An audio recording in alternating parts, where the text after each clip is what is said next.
नमस्कार दोस्तों, स्वागत है आपका धर्म का स्थित चैनल में। तो आज सुबह मैं एक्चुअली मोबाइल पे एक आर्टिकल पढ़ रहा था। इंडोनेशिया में सुकमावती सुकर्णोपुत्री, जो कि इंडोनेशिया के जो फाउंडिंग फादर हैं, उनकी ये बेटी हैं। और ये आपको जान के अचरज होगा कि इन्होंने इस्लाम को छोड़कर हिंदू बनने के लिए यहाँ पे अपनी स्वीकृति दी है। तो ये बहुत बड़े गर्व की बात है हम हिंदुओं के लिए कि एक व्यक्ति जो हिंदू से इस्लाम में तो कन्वर्ट हो जाता है, तो आपने ऐसे वाक्य बहुत कम सुने होंगे कि वो इस्लाम से दोबारा से हिंदू धर्म में आ रहा है। तो बड़े ये एक हमारे लिए गौरव का विषय है कि हमारे धर्म को यहाँ पर इन्होंने माना, उसकी स्वीकृति दी कि यह उससे बेहतर है। तो कुछ तो खास कारण होगा।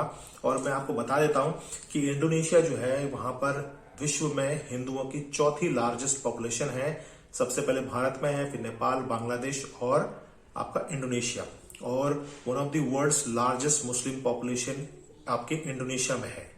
और थोड़ा सा इतिहास में चले पीछे तो देखिए, आपको जानकर एक गौरव यहाँ पे महसूस होगा कि ये जो साउथ ईस्ट एशिया का जो क्षेत्र था, जो आज आसियान के रूप में जो 10 कंट्रीज हैं, यहाँ पर किसी समय पे लार्जेस्ट पॉपुलेशन ऑफ हिंदुइज्म हुआ करती थी। ठीक है। और हमारे महान साम्राज्य हुआ, जैसे चंपा साम्राज्य हो गया, श्री विजय साम्राज्य हो गया, खमेर जो प्रांत है। और देखिए, दुनिया का one of the biggest largest जो टेम्पल एंकोर वॉट, आप सुनते हैं ना जी के क्वेश्चंस में हम लोग सुन के बड़ा वो सोचते हैं लार्जेस्ट टेम्पल कौन सा, एंकोर वॉट। तो वो भगवान विष्णु को समर्पित एक उस समय का बहुत ही बड़ा मंदिर हुआ करता था। कंबोडिया वहां पर है, ये one of the 10 ASEAN Nations के अंदर ये आता है। तो बड़े गौरव का विषय है। तो देखिए, सुकमावती इनका नाम है। फाउंडिंग फादर, इंडोनेशिया को बनाने वाली जो पार्टी है वहां की, उनके फाउंडिंग फादर की ये बेटी है। ठीक है। और ये बहुत बड़ी एक लेगेसी है इनके लिए, कि बहुत बड़ा इतिहास है। इस्लाम धर्म और बहुत ही कट्टर धर्म, केवल एक इनसे वो गलती हुई थी कि ब्लास्फेमी के ऊपर इनके ऊपर एक पोयम इन्होंने सुनाई थी एक रैली के दौरान इस्लाम से रिलेटेड। तो कुछ लोगों को पसंद नहीं आई। ठीक है। तो उनके ऊपर एक ब्लास्फेमी डाल दिया। तो देखिए कितना, अब कह सकते हैं कि हमारा धर्म कितना एक लचीला धर्म है, कितना एक शुद्ध धर्म है, जो सबको अपनाता है, सबको छूट होती है। और मेरे को समझ में नहीं आता कि इस धर्म को छोड़कर लोग इस्लाम जैसे धर्म और क्रिश्चियनिटी वगैरह इनमें क्यों शामिल होते हैं। सभी धर्म समान है, मैं मानता हूं, लेकिन हिंदू धर्म इतना पवित्र धर्म है, इसमें इतना आपको फ्रीडम मिलता है, इतनी सारी चीजें सीखने को मिलती हैं।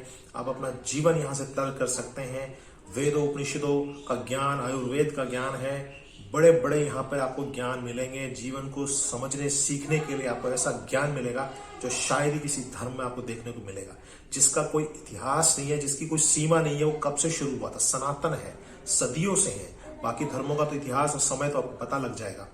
तो मेरा बस यही मकसद था आपको इस वीडियो के माध्यम से बताने का कि जब एक व्यक्ति इतने सालों तक इस्लाम धर्म में या किसी भी धर्म में रहता है, जब वो दोबारा से अपने मेन धर्म में, जो उनका जड़ धर्म था, उसमें शामिल होता है, तो कुछ ना कुछ खास बात है इस धर्म में। तो जरूर कोशिश करें कि आपके आसपास कोई ऐसा व्यक्ति मिले जो कन्वर्ट करवा रहा है लोगों को, या आपके अंदर खुद ऐसे विचार आ रहे हैं, तो उसको त्याग दें, मदद करें लोगों की कि ऐसा ना हो।